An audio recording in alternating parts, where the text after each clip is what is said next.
quite ready for another adventure. The sea is the favorite symbol for the unconscious, the mother of all that lives. In the first three parts, I talked about the darkness and evil in the world, in high places, and in every individual which seems to get its power and direction from the collective shadow archetype. In these last parts, I'm gonna talk about the individuation process of the psychologist Carl Jung. Finding the inner meaning of life is more important to the individual than anything else, and why the process of individuation must be given priority. It's the psychological and spiritual transformation of a human into the being he is supposed to be, the self. Through fire and water. We are all born free, bearing the germ of wholeness and health, and then life happens. Since children are dependent upon their parents and their culture for the fulfillment of basic needs, they are quickly estranged from that natural being. We are all socialized to serve and maintain the collective, family structures, and social institutions that have a life of their own, but require the repeated sacrifice of the individual to sustain them. This transformation into the self happens by integrating the different archetypes who show themselves in dreams and visions into a conscience. The archetypes help us to connect the life of the past with the life of the present. If this link does not take place, a kind of rootless consciousness comes into being, no longer oriented to the past. A consciousness which succumbs helplessly to all manner of suggestion and in practice is susceptible to psychic epidemics. With the loss of the past now become insignificant, devalued, and incapable of revaluation, the savior is lost too, for the savior is either the insignificant thing itself or else arises out of it. We can see the transformation into the self physically realized in Gandalf and in the ascent of Aragorn from wanderer to king. It is the synthesis of the conscience with the unconscious which leads to the original psychological state of non-recognition, a state of unconscious identity of man and the universe where one does no longer differentiate between subject and object. The collective unconscious often hints to this union as becoming one with the sea. One must be a sea to receive a polluted stream without becoming impure, or the individual in who the infinite is reflected as the heaven is reflected in the sea, to name a few examples. Whoever looks into the mirror of water will first of all see his own face. Whoever goes to himself risks a confrontation with himself. The mirror does not flatter, it faithfully shows whatever looks into it, namely the face we never show to the world because we cover it with the persona, the mask of the actor. But the mirror lies behind the mask and shows the true face. The persona is the first obstacle on our way to realize our true self. It's a convenient lie, the person we show to our surroundings, a compromise between you and the world about how an individual should behave in a society.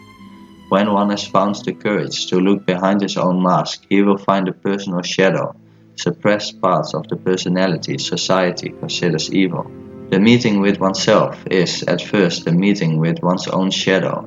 The shadow is a tight passage, a narrow door whose painful constriction no one is spared, who goes down to the deep well. But one must learn to know oneself in order to know who one is. For what comes after the door is surprisingly enough a boundless expanse full of unprecedented uncertainty, with apparently no inside and no outside, no above and no below. The lowest dungeon to the highest peak, I fought him, the Balrog of Morgoth. No here and no there, no mine and no thine, no good and no bad. It is the world of water, where all life floats in suspension, where the realm of the sympathetic system, the soul of everything living, begins, where I am indivisibly this and that, where I experience the other in myself and the other than myself experiences me. The personal shadow is often compromised by the subjective interpretation of a society about good and evil. If someone is not conscious of his or her shadow, one is bound to project it. Been officially labeled a disturber of the peace. Projecting is a psychological mechanism whereby one does project his inequalities on other people, groups, or things. I feel like I'm back at the Green Dragon. Green Dragon.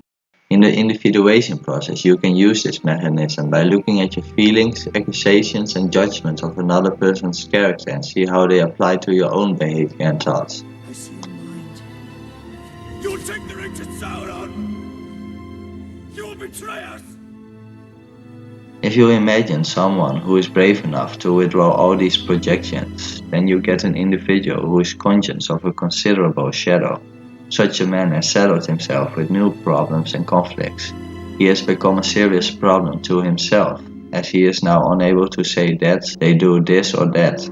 They are wrong and they must be fought against. Such a man knows that whatever is wrong in the world is in himself, and if he only learns to deal with his own shadow, he has done something real for the world. He has succeeded in shouldering at least an infinitesimal part of the gigantic, unsolved social problems of our day.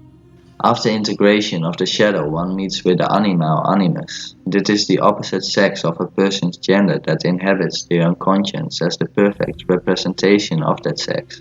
If a man falls in love with a girl, he is projecting the anima archetype on her, or if a man gets possessed by his anima, he wants to transform himself into a woman so he will feel himself more whole. Lord, you would have a queen, not dark but beautiful and terrible as the dawn, treacherous as the sea, stronger than the foundations of the earth. All shall love me understand. Whereas the persona could be seen as a doorway to the external world, the anima is a doorway to the collective unconscious. The meeting with the anima represents a connection to the unconscious even deeper than that of the shadow. In the case of the shadow, it is a meeting with the disdained and rejected pieces of the total psyche, the inferior and unwanted qualities. In a meeting with the anima, it is a contact with levels of the psyche which has the potential to lead into the deepest and highest reaches that the ego can attain. In the individuation process, there are other archetypes that are important. There is the wise old man, which is often depicted as a symbol of the self that guides and advises the hero on his journey, and the archetype of the child, which helps to compensate and correct the inevitable one-sidedness of the conscious mind. I think at last we understand one another, Frodo Baggins. In the journey of Aragorn from wanderer to the individual he is supposed to be, the king, we can find all these archetypes. His persona is the ranger of the north. For it in a ranger from the north. He recognizes his weakness for evil inside himself. And he doesn't succumb to his own shadow. He heeds the guidance and advice from the wise old man, receives clarity from the anima in the form of Galadriel. You have your own choice to make, Aragorn. To rise above the height of all your fathers since the days of Elendil, or to fall into darkness with all that is left of your kin. And he becomes one with the anima in the form of Arwen. You said you'd bind yourself to me. On his journey, he is also accompanied by the forces of nature in the form of the childlike characters of Legolas and Gimli. And he bows down and bestows the greatest honor he can give to the archetype of the child. Therefore, Aragorn's journey depicts the individuation process where he becomes the person he is meant to be, his true self, the King of Gondor.